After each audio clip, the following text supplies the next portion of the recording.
Olá pessoal, sejam bem-vindos a mais uma aula. Hoje nós vamos falar sobre três assuntos importantíssimos e o primeiro deles é esse aí que está aparecendo no slide para vocês: ferramentas de gestão. E a gente vai falar um pouquinho também sobre mercado, pesquisa de mercado. A princípio, ferramentas, ok? Vamos lá. Ferramentas de gestão e qualidade são instrumentos utilizados aí pelas empresas principalmente para cuidar da parte de planejamento, cuidar de novos produtos, serviços, mensurar como está a qualidade do produto ou do serviço que é oferecido pela empresa. De repente, quando surge algum problema, essas ferramentas também são utilizadas para propor soluções, né? Verificar o problema e propor soluções. Basicamente, essa é a ideia dessas ferramentas de gestão e qualidade. E aí, pensando nas ferramentas, uma delas é o PDCA, onde você faz esse ciclo de, igual a gente viu anteriormente, mas envolve essas quatro etapas aí: o planejamento, a ação em si, né, o fazer, o checar e o agir. Ou seja, você planeja, traça o objetivo, verifica as metas, aplica esse planejamento, verifica se de fato está acontecendo e age no sentido de ou vai permanecer como está ou vai entrar com algum ponto de melhoria ou replanejamento. Outra ferramenta importante é o 5W2H. Alguns autores falam como 5W3H, outros utilizam só um H, e tem a ver aí com essas palavrinhas que em inglês, né? Que é o why, o porquê, ou seja, por que você vai determinar algum plano, algum produto. O what, que é o que você vai fazer de fato, o que você vai planejar, qual é o problema, ok? When, quando vai acontecer essa ação? Quando se pretende chegar? Qual é o prazo para isso? Where, onde? Então, qual é o local de realização? Qual é o local do problema? Who, por quem? Quem é a pessoa que vai fazer? Qual é a equipe que vai realizar essa ação? How much é quanto? Ou seja, qual vai ser o custo disso? E how é como? Como vai ser realizado esse processo? Qual vai ser o método utilizado? Outra ferramenta é a análise SWOT, que eu analiso o ambiente. Então, basicamente, tem o ambiente interno da empresa e o ambiente externo. Então, eu vou verificar aí, no meu ambiente interno, minhas forças e fraquezas, ou seja, pontos fortes e pontos fracos. E eu analiso no ambiente externo as oportunidades e ameaças. O que eu posso aproveitar do meu ambiente ou o que pode me causar algum dano, algum prejuízo, sempre nesse sentido, tá? E outra ferramenta bem utilizada e muito importante é o brainstorming. Brain de cérebro, storm tempestade. Então vem da ideia dessa tempestade de ideias, que é uma técnica que pode ser desenvolvida individualmente ou em grupo. E aí, nesse sentido, vai ser utilizado para também propor soluções, buscar inovação, e vai desenvolver nos participantes, né, da reunião do brainstorm a criatividade, principalmente, certo?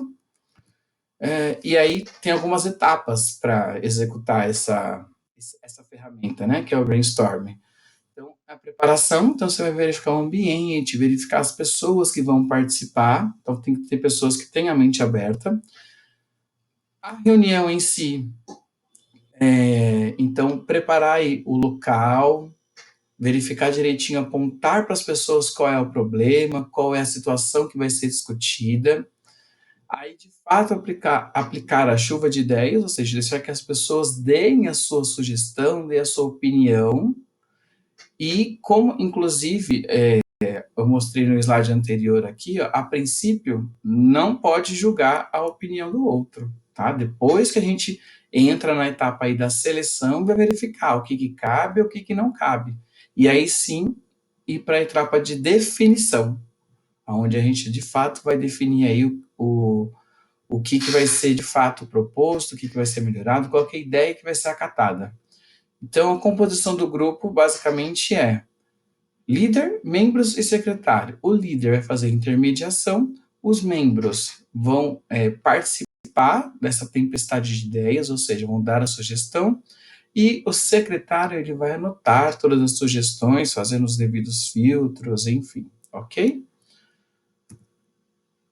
Análise de mercado. Primeiro vamos entender o que é o mercado. Então, é esse ambiente onde ocorre a troca de bens e serviços, ou seja, tem lá quem está ofertando, os vendedores, e tem os demandantes, ou seja, quem procura pelos produtos ou serviços, que são os compradores, estabelecendo aí uma relação comercial. E a gente tem que levar em consideração a lei da oferta e da procura, ou seja, oferta é a quantidade que tem do produto ou do serviço disponível no mercado, e a procura, que é a demanda, é quem se interessa pelo produto ou pelo serviço. E aí a gente tem que considerar as necessidades, o poder de compra, a questão da concorrência, entre outros fatores, ok? Vamos analisar o ambiente organizacional em que a empresa está inserida. Então, como a gente pode observar aí, tem um ambiente interno, que é da própria organização, com seus processos, com seus recursos. E aí, o ambiente operacional é com que a empresa se relaciona diretamente. Clientes, consumidores, fornecedores, os próprios concorrentes, né? Porque a gente vai ver mais para frente qual é o papel do concorrente aí. E tem um ambiente externo, que é que pode afetar de alguma forma o ambiente da empresa, que são a parte demográfica nas pessoas, os perfis das pessoas, né? Poder de compra, entre outros fatores, a economia, isso afeta diretamente a empresa, ações da natureza, como é que isso acontece, como é que isso influencia a empresa, a parte sociocultural, a demanda nesse processo, como é que a empresa vai lidar com essa situação, questão política, tecnológica, isso influencia também a empresa de certa forma indiretamente, ok? Então, nesse sentido, as empresas precisam monitorar, né, através aí da análise SWOT, inclusive, né, que é aquela análise de ambiente, né, verificar forças, fraquezas, oportunidades, ameaças, e aí a empresa vai verificar o que pode contribuir, o que ela precisa desenvolver. E aí, nesse sentido, como oportunidades de mercado, a empresa pode verificar basicamente três aspectos: fornecer algo escasso, ok? Ou seja, que não tem no mercado, fornecer um produto ou serviço que já existe, de forma melhorada, é claro, ou oferecer algo totalmente novo, tá? Isso que a empresa vai analisar. E aí, é claro, sempre baseado nas necessidades e desejos do consumidor, que aí a análise vai verificar justamente esse perfil, essa questão do que satisfaz o consumidor. E aí, nesse sentido, vai dimensionar o tamanho da demanda, ou seja, o quanto o produto ou serviço é procurado, identificar qual segmento é mais lucrativo, ou seja, o que é mais propício para ela colocar no mercado, né? Quais são as novas tendências de mercado, como o produto e o serviço se desempenha nesse processo, e aí não só relacionado à empresa, mas também a empresa precisa analisar a questão dos fornecedores e também dos concorrentes, né? A questão de preço, prazo, como os concorrentes fazem a divulgação dos seus produtos e por aí vai. E aí a gente entra na questão de pesquisa de mercado. Vai fazer todo esse processo da análise, certo? Então é uma ferramenta que vai coletar informações e dados, vai interpretar todas essas informações e dando aí o suporte para que os gestores da empresa possam tomar as decisões necessárias, ok? Então, basicamente, ela vai identificar ameaças e oportunidades E baseado nessas informações, vai traçar estratégias para que a empresa possa desenvolver seu plano de ação da melhor maneira. E aí, nesse sentido, a pesquisa ela vai identificar basicamente necessidade do consumidor, o que esperam aí do produto com relação a preço, qualidade, basicamente isso. O que pode ser aproveitado das ações dos concorrentes, como eu disse anteriormente, ou seja, o que os concorrentes fazem a nível de divulgação que pode ser aproveitado, que pode ser copiado até nesse sentido, né? E qual que é a opinião dos consumidores em relação à empresa. Então, analisa o produto, a empresa e os concorrentes, basicamente. E aí, quando a gente fala de pesquisa de mercado, então ela vai traçar aí o perfil dos clientes potenciais, ou seja, dos clientes que podem vir a comprar o produto, ou seja, seu potencial de mercado, estilo de vida, hábitos de consumo e o perfil no que se refere à escolaridade, renda, entre outros. Vai observar os pontos fortes e os pontos fracos dos concorrentes, ou seja, então o que eu posso fazer de forma semelhante ou o que eu não posso fazer, e também analisar os fornecedores com relação ao que eu já citei também anteriormente, preço, cobrança, entrega. E aí, por que fazer a pesquisa de mercado? Primeiro, pode ser em diversas situações, mas se eu quero expandir a área geográfica de atuação, se eu quero ir para outros lugares, né, da cidade, do estado, até mesmo a nível nacional ou a nível global, lançar um produto ou aperfeiçoar um produto, esse é o motivo. Dimensionar equipes de venda, ou seja, onde estou precisando de mais pessoas para trabalhar melhor com a questão de vendas. Escolher um ponto comercial, isso também é importantíssimo, saber para que eu estou aplicando a pesquisa de mercado. Definir meios de divulgação, então como eu posso alcançar o meu público nesse sentido. E iniciar um novo negócio. Se eu quero partir do zero, como que eu vou fazer? Faço a pesquisa de mercado. E aí existem algumas etapas para isso. Então eu vou, primeiro, definir o meu problema, situação. Pode ser qualquer um desses que eu já pontuei aí para vocês. O objetivo da pesquisa, então eu vou traçar metas para que eu possa atingir o que eu quero de fato saber, certo? Metas, definir o público-alvo, ou seja, para que público eu quero fazer essa pesquisa? Existe um público específico ou é a nível geral?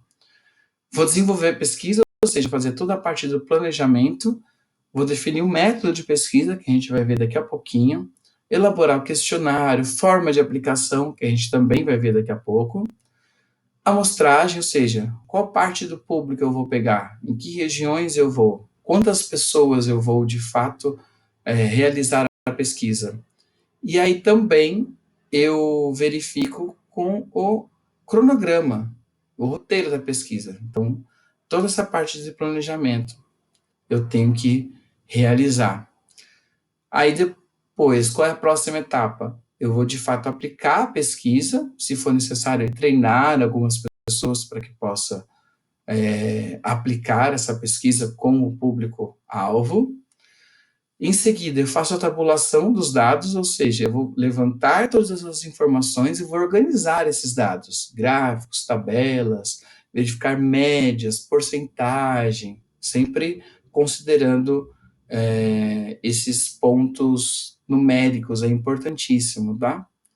E análise dos resultados, ou seja, eu vou fazer análise de forma qualitativa, quantitativa e comparativa. E vou fazer os relatórios. A gente vai verificar já já também quais são esses tipos de análise que eu posso fazer. E aí, de fato, tomar a decisão que eu preciso. Ou seja, que tipo de ações eu vou tomar, principalmente aí referente à questão do marketing. Quando eu falei de métodos de aplicação, basicamente são três: entrevista, telefone e e-mail.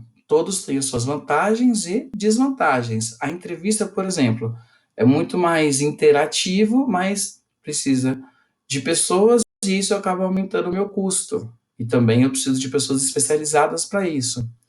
Por telefone é mais rápido, tem essa flexibilidade, mas às vezes não tem interesse das pessoas, é mais restrita um pouco. Eu preciso, inclusive, dos contatos das pessoas.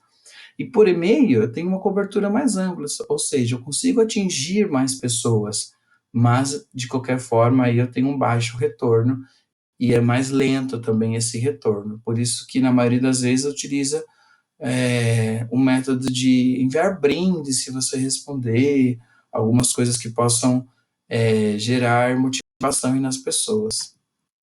E aí a gente fala dos métodos de pesquisa, que basicamente são, eu falo aí, do método exploratório, onde eu vou utilizar dados secundários, ou seja, dados que já existam. Alguém já fez essa pesquisa.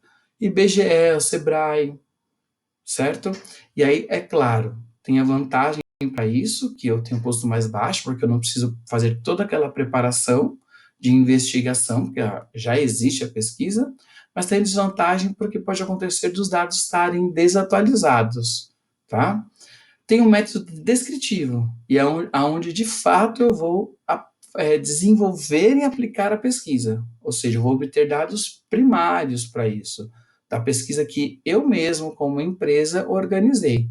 E aí eu vou definir quem compra, né, qual é o perfil dos meus consumidores, que tipo de produto ou serviço eles têm necessidade, qual a quantidade que eles compram, como eles costumam consumir esses produtos, a gente já vai tirando uma base aí como é que é a pesquisa. Quais são os pontos de venda, ou seja, onde eles compram e quais são os motivos, quais são as preferências para adquirir os produtos ou serviços, por que eles compram. E aí dentro dessa pesquisa, desse método descritivo, tem dois tipos, o estatístico e o descritivo de caso. O estatístico, ele vai me quantificar, que vai responder aquela pergunta quanto, certo? Então ele vai me trazer essas médias percentuais. E o descritivo, ele vai me trazer uma pesquisa qualitativa, ou seja, ele vai responder as outras perguntas. Quais são as necessidades, o que satisfaz o cliente, aonde ele está comprando, por que ele está comprando, certo? Então, vai saber os motivos e preferências do consumidor. E também tem um método experimental, que é de fato quando eu levo essa experiência para o consumidor, que é o que a gente vê às vezes em supermercado, né? Experimentar algum produto, saber o que ele acha, né? Porque isso vai gerar essa experiência e que pode gerar a satisfação e até despertar algo que ele nem sabia que tinha, né? Interesse em consumir aquele produto. E aí, vamos verificar o que a gente fala de negócio. Negócio é quando a gente propõe aí uma, uma, uma oportunidade de gerar bens e serviços. E existem aí alguns modelos de negócio, que como a empresa vai criar e agregar para a sociedade.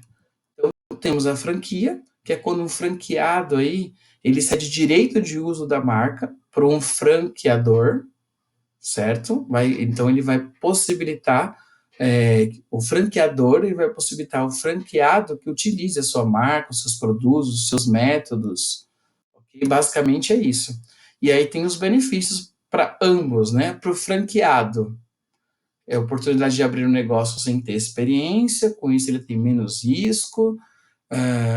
E aí, para o franqueador, ele pode expandir de forma mais rápida e sem precisar de investimentos maiores. E aí ele consegue focar em novos produtos e serviços. Outros modelos de negócio: atacado, grande quantidade de mercadoria adquirindo direto da fábrica e consegue proporcionar preços menores. Varejo, eu faço essa intermediação entre atacadista e cliente final, consumidor final. Aí eu consigo facilitar a forma de pagamento, essa flexibilidade quanto ao pagamento. E o atacarejo, que aí são lugares que a gente vê que fornece tanto para lugares que revende o produto, ou também para o consumidor final. Que aí, nesse caso, eu consigo trabalhar a questão do preço, a margem de preço também. Outra coisa muito importante é o comércio eletrônico, que vem acontecendo, toda essa situação, que é o e-commerce, ou seja, ele vai usar a estrutura da internet, basicamente é isso, é um negócio, um processo de compra e venda na internet, que aí a gente tem que se atentar a algumas questões. Venda e atendimento ao cliente e envolve todo o restante também, controle de estoque, marketing, tudo precisa de divulgação, só que acontece tudo no meio eletrônico. E aí, nesse sentido, o marketplace é um tipo de e-commerce, mas é basicamente uma plataforma que estabelece várias empresas ao mesmo tempo. Ou seja, é, ela vai proporcionar que várias empresas vendam seus produtos e ofereçam de forma que a plataforma possa fazer essa intermediação, ok? Como a OLX, o Mercado Livre. E aí tem as vantagens do e-commerce. Eu consigo, é mais conveniente para quem está comprando, eu consigo comparar preços, ou seja, ajudar aí nessa questão, e eu também consigo melhorar o meu preço, né? Porque eu não tenho custos com aluguel e outras questões. E aí tem a desvantagem, que é a questão da segurança, no sentido, será que realmente esse produto vai chegar para mim?